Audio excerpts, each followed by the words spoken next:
नमस्ते मित्रों। और आज का जो वीडियो है वो एक टेक्निकल सेशन है। It's all about mono cartridges.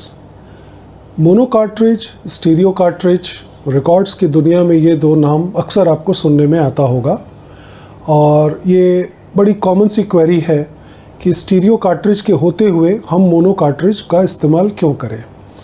तो ऐसा है कि इंडियन कॉन्टेक्स्ट में ख़ास करके हमारा जितना भी म्यूज़िक है 50s से लेकर के अब तक का, उसमें अगर आप देखेंगे तो 80s तक तकरीबन 90% जो म्यूज़िक था वो मोनो रिकॉर्डिंग हुई थी।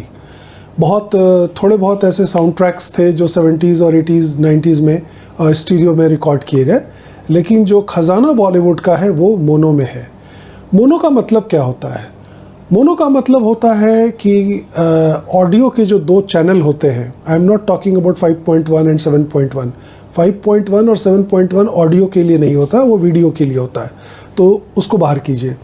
ऑडियो हमेशा दो चैनल होता है, लेफ़्ट चैनल, राइट चैनल। दोनों चैनल में अगर एक ही सिग्नल रिकॉर्ड किया गया है विदाउट एनी चेंज व्हाट्सोएवर, तो उस रिकॉर्डिंग को हम मोनो कहते हैं।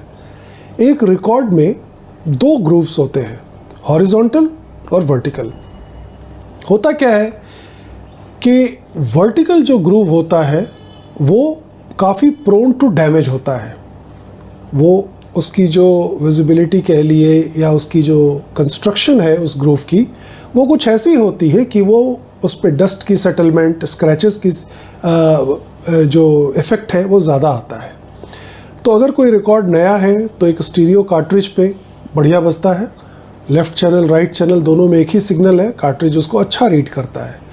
कुछ दिनों के बाद क्या हो जाता है कि जब वर्टिकल वाले वॉल में आपको डैमेजेस आ जाते हैं तो उसकी खरखराहट या उसकी जो नॉइज़ है या उसकी जो डिस्टोर्शन है आपको सुनाई देने लगती है, और फिर आपको वो रिकॉर्ड उतना मज़ेदार नहीं लगता। दूसरी बात, जो मोनो रिकॉर्डिंग्स होती हैं उनमें बहुत ज़्यादा डिटेलिंग कुछ खास होती नहीं है। खास करके जो हमारे पुराने एंजल वगैरह के रिकॉर्ड्स हैं उनमें इतना कोई ऑर्केस्ट्रेशन नहीं था, इतनी कोई डिटेलिंग नहीं थी कि आपको एक बहुत ही हाइपर एलिप्टिकल टिप चाहिए या न्यूड स्टाइलस चाहिए जो ग्रूव के एकदम नीचे चला जाए और सारी डिटेल्स को लेके आपको बाहर दे। हमें चाहिए नहीं। उस केस में हमें स्फेरिकल या कोनिकल जो स्टाइलस होता है वो बहुत अच्छा साउंड करता है। तो मोनो कार्ट्रिजेस उन लोगों के लिए बहुत ज़रूरी है जो पुराने गाने सुनते हैं, या अब नए गाने भी ले लीजिए, जैसे इजाज़त का था, मासूम का था, ये ग्रेट साउंड ट्रैक्स है, लेकिन ये सब मोनो में रिकॉर्ड हुए थे। तो अगर आपके पास कोई बढ़िया मोनो की कार्ट्रिज हो तो आप इन गानों का मज़ा बहुत ज़्यादा उठा सकते हैं, जितना आपने अब तक सुना है उससे कहीं ज़्यादा। तो लोग ऑडियो में कई बार मुझसे पूछते हैं कि हमारे पास आखिर कितने कार्ट्रिजेस होने चाहिए। मेरा ख्याल है कि कम से कम 4-5 कार्ट्रिज आपके पास होनी चाहिए, 4-5 तरह का सेटअप होना चाहिए to extract the best of all the recordings that has been done. जिस तरह आप सिर्फ एक जूता पहन के हर जगह नहीं जा सकते, खेल के मैदान का जूता अलग है, ऑफिस का जूता अलग है, पार्टी का जूता अलग है, उसी तरह सूट्स हैं, कपड़े हैं, हर चीज़ अलग है। Even cars, you can't have a sports car and you can take it to everywhere, you can't have a jeep and you can take it to everywhere. तो उसी तरह से म्यूज़िक में भी कोई एक म्यूज़िक सेटअप आपका अल्टीमेट सेटअप नहीं हो सकता, खास करके तब जब आपकी चॉइस काफ़ी वैरिड हो और आप हर तरह का गाना सुनते हो। अगर आप एक ही चीज़ को रोज़ सुनते हैं तो I am not talking about that, I'm talking about those people who are listening to different kinds of music. So now let's come back to the mono part. Now, mono cartridges दो तरह की होती हैं।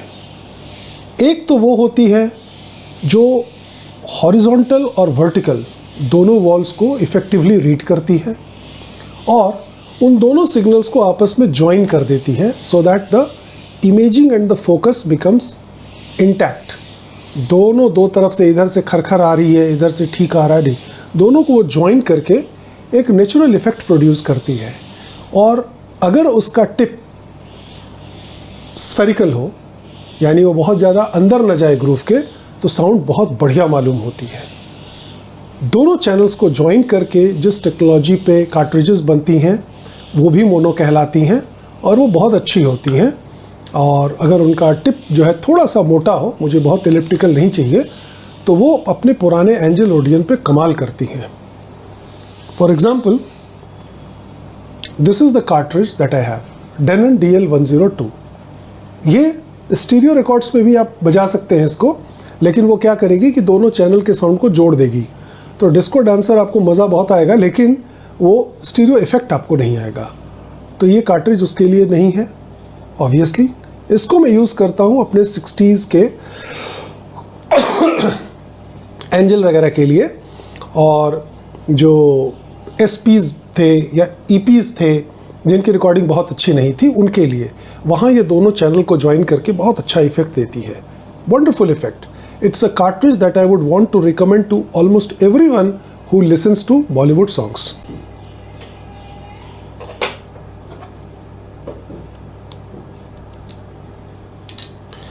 दूसरी cartridge ये है, a pride in my collection, probably the world's finest and true mono cartridge, Miyajima zero. ये तकरीबन 3-4 लाख रुपए की कार्ट्रिज है अगर आपको मिलेगी तो।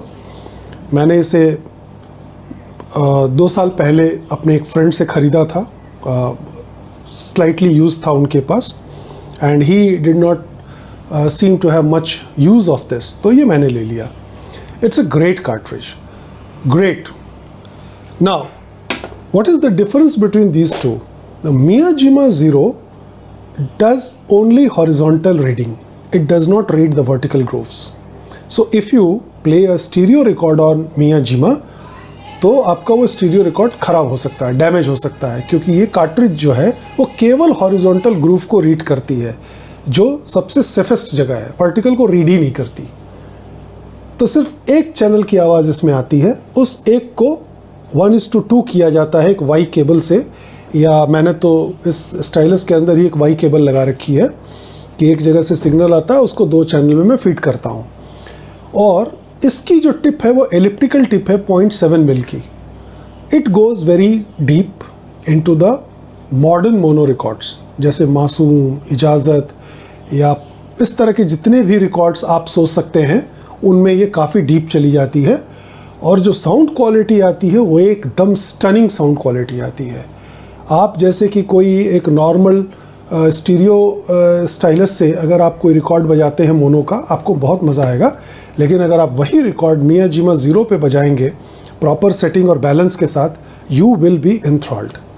तो मैं क्या करूँगा, मैं इन दोनों कार्ट्रिजेस का रस आपको थोड़ा सा पिलाता हूँ, एक एक गाना इनसे बजा करके, and you will get a good idea of what I am trying to say. मेरे महबूब तुझे मेरी मोहब्बत की कसम। This is the Denon DL102 playing the मेरे महबूब रिकॉर्ड। अब आप देखिए इसकी स्वीटनेस को फील कीजिए।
This cartridge is joining both the signals from the horizontal and vertical walls and throwing them as mono, not going very deep, focusing on the mid section.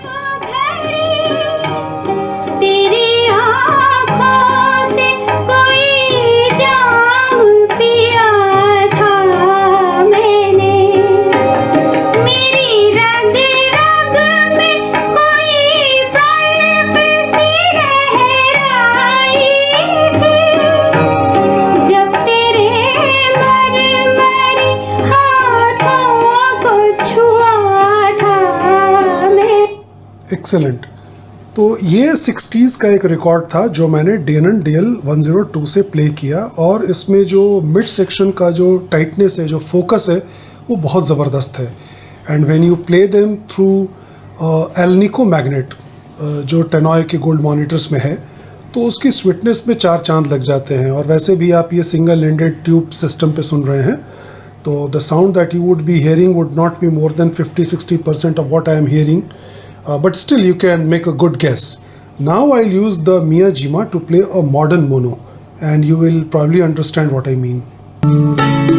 तुझसे नाराज नहीं जिंदगी, हैरान हूँ मैं। This is the Miyajima. हैरान हूँ मैं। जीने के लिए सोचा ही नहीं, दर्द संभालने होंगे।